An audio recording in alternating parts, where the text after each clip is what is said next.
Justice কথাটা একটা বড় শব্দ। ন্যায়, নৈতিকতা, আদর্শ তাদের থাকবে। এমনকি নিজের ছেলেও যদি কোনো অপরাধ করে আসে, তাকে তার জন্য সাজা তার কলমে লিখতে হবে। এটা হচ্ছে জাস্টিস।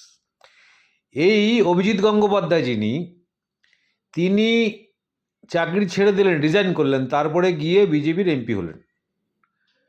তাহলে অভিজিৎ গঙ্গোপাধ্যায় যতদিন জাস্টিস ছিলেন, উনি কি নিরপেক্ষ কোনো জাজ দিয়েছেন?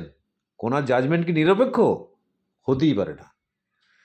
জাস্টিসরা যখন রিটায়ার করবে তখনও তারা কোনো দলে যাওয়ার কথা নয়, কেন কি তারা নিউট্রাল থাকবে, নিউট্রালি থেকে তারা সমস্ত রায় দেবে। কিন্তু অভিজিৎ গঙ্গোপাধ্যায় এমন একটা নির্মম, একটা অসভ্য লোক, 26,000 মানুষের চাকরি খেলো, আবার এই 32,000 মানুষে বলেছে এটা মরে গেছে, হাইকোর্ট সুপ্রিম কোর্টে রায় দেবেই, মরে যাবে, শেষ। এরকম বক্তব্য একজন জাস্টিসের হতে পারে না। জাস্টিসরা থাকবে নিউট্রাল।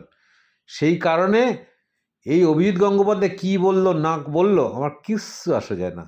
এই একটা বিজেপির তুরুপের তাস, রাজনৈতিক স্বার্থ চরিতার্থ করার জন্য এই জাস্টিসকে বিজেপি ব্যবহার করেছে।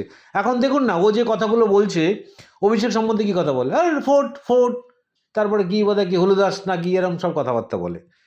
এটা একটা শিক্ষিত মানুষের মুখের ভাষা হতে পারে না। যে দেশে তুমি বাস করো সেই দেশের মুখ্যমন্ত্রীকে বলছো হুলুদাস পাল, ফোর্ট, এগুলো কি? অভিষেক বন্দ্যোপাধ্যায়ের একটা নখের যোগ্য হবেও।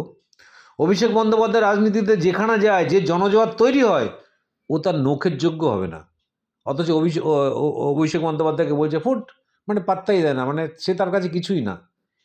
এমন অসভ্য, নোংরা, অভদ্র মানুষকে আমি জাস্টিস বলতে ঘেন্না করি।